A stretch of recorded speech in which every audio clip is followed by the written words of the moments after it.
மாண்புமிகு வருங்கால முதலமைச்சர் எடப்பாடியாருடைய ஆணைக்கிணங்க 2026 ஆண்டு நடைபெற இருக்கின்ற சட்டமன்ற தேர்தலில்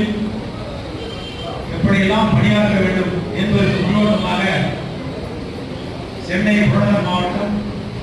சோழிங்கநல்லூர் சட்டமன்ற தொகுதி இந்த ஒட்டிவாக்கம் பகுதி கழகத்தின் சார்பிலே ஆலோசனைக்காக கூட்டப்பட்டிருக்கின்ற நிர்வாகிகள் கூட்டத்தின் தலைமையேற்று நல்ல பல கருத்துக்கள் எல்லாம் எடுத்து அமர்ந்திருக்கின்ற சென்னை புறநகர் மாவட்ட கழகத்துடைய ஆட்சியர் செயலாளரும்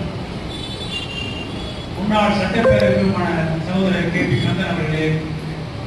இந்த நிகழ்ச்சியை சிறப்பாக எழுச்சியோடு ஏற்பாடு செய்து நடத்தி கொண்டிருக்கின்ற பகுதி கழக செயலாளர் அருமை சகோதரர் கிருஷ்ணமூர்த்தி அவர்களே,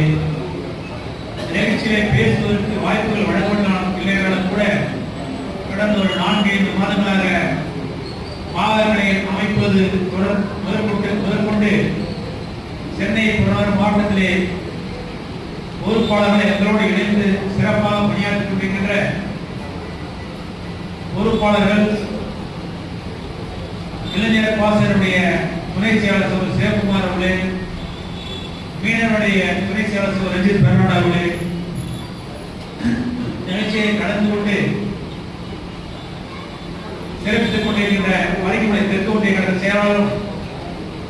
அம்மா பெயருடைய துணை செயலாளருமான சகோதரர் பெரும்பாக்க பாய்சர் அவர்களே, கழக வர்த்தனுடைய துணை செயலாளர் சகோதரர் நாகராஜன் அவர்களே, இந்த நிகழ்ச்சியை பங்குபற்றி சிறப்பித்துக் கொண்டிருக்கின்ற மாவட்ட சிறுபான்மையுடைய செயலாளர் சகோதரர் அப்துல்லா அவர்களே, இந்த நிகழ்ச்சியை பங்கு கொண்டு இந்த நிகழ்ச்சி சிறப்பாக நடைபெறும் காரணமாக விளங்கிக் கொண்டிருக்கின்ற மாற்றமிகு வட்டக்கழக செயலாளர்கள் மீனனுடைய மாவட்ட செயலாளர் அண்ணன் ராஜன் அவர்களே, சகோதரர் ராஜேந்திரன் அவர்களே, சகோதரர் அருண் அவர்களே, பெருமாள் அவர்களே, விஜயபால் அவர்களே, விஷயேந்திரபாபு அவர்களே, முன்சாமி அவர்களே மற்றும் நிகழ்ச்சியை கலந்து கொண்டு சிறப்பித்துக் கொண்டிருக்கின்ற வட்டக்கழகம், பகுதி கழகம், பகுதி சார்பணிகள், மாவட்ட கழகம், மாவட்ட சார்பணிகள் உள்ளிட்டவற்றில் பணியாற்றிக் கொண்டிருக்கின்ற நிர்வாகிகள் பெருமக்களே, வாரங்களே, செயலாளர்களே, வாக்குச்சாவடி